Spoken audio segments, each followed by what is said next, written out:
So it's spring break, and the boys and I are back at the skate park now that I'm officially allowed to work out. I've been cleared for duty, and I'm allowed to do whatever I want again. The boys and I came down to the Fillmore skate park to have a little fun for a while, and I'm back to making normal videos and talking about the Crohn's issues because my eyes are feeling better, my stomach's feeling good, and just working on getting back into shape and getting used to doing the things I miss, like taking the boys to the skate park. I love coming here. It's a beautiful place. And so anyhow, let's get back to talking about Crohn's related issues. So I had promised a while ago that I was going to make a video talking about the unpleasant parts of conversations when you're talking about Crohn's. There's a lot of things that happen.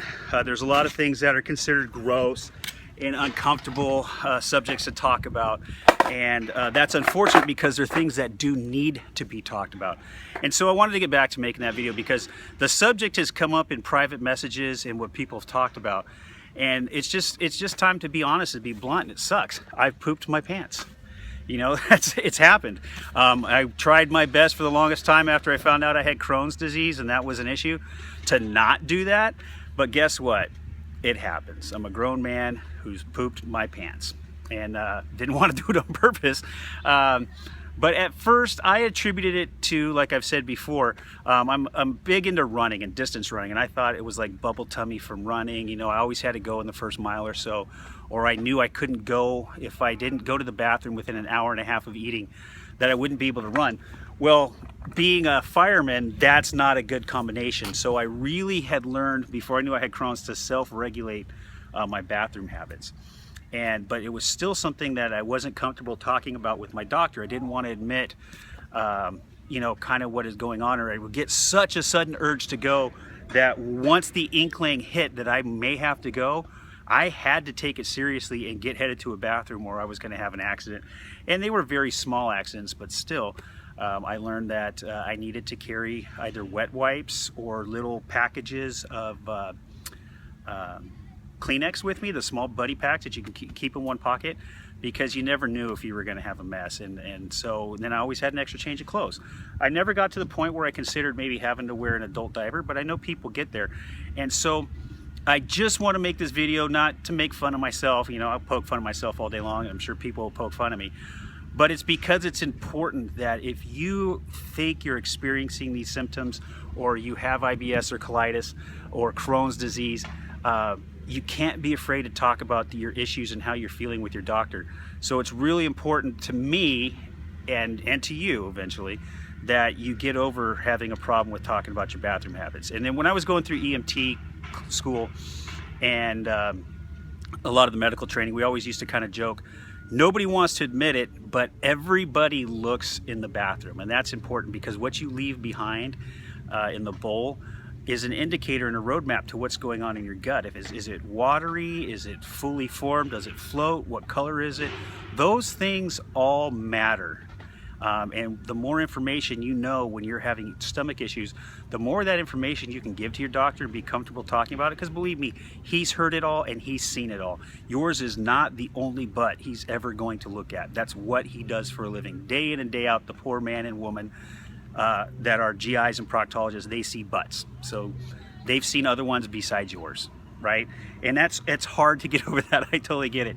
But you know, just get used to whatever works for you. Is it the word poop? Is it pee, feces, dookie, a growler, a dump, you know, anything like that, a caca, a shit, a poo? All those things all describe exactly what the doctor wants to hear. And then you can tell him what it looked like, what it felt like, and anything else that would help him determine what's going on inside your gut.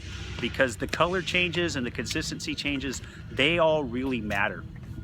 The words rectum, anus, bottom, your bum, your hiney, your ass, your asshole, your butthole, all perfectly good words that you need to be comfortable saying. And so the first time that I was seeing a doctor, I was uncomfortable speaking about a lot of that. And the one thing that really bothered me was I didn't want to admit that I had had an accident, I'd had a slip, and because it was embarrassing, and I had my pride.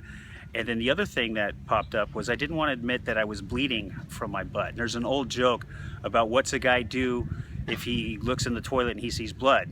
Well, if it's a guy or if it's a girl, I'm totally jacking up this joke. If it's a girl, she goes right to the doctor. If it's a guy, he just now starts pooping in the dark until it goes away. So that's kind of where I was at. And I didn't want to admit to the doctor, hey, doc, when I wipe, there's a little bit of blood on the toilet paper. Some people are even worse and they bleed a lot. To me, I thought, well, it's just going to go away. Well, you know what? It doesn't just go away. And so I encourage you to get comfortable having those conversations with your doctor.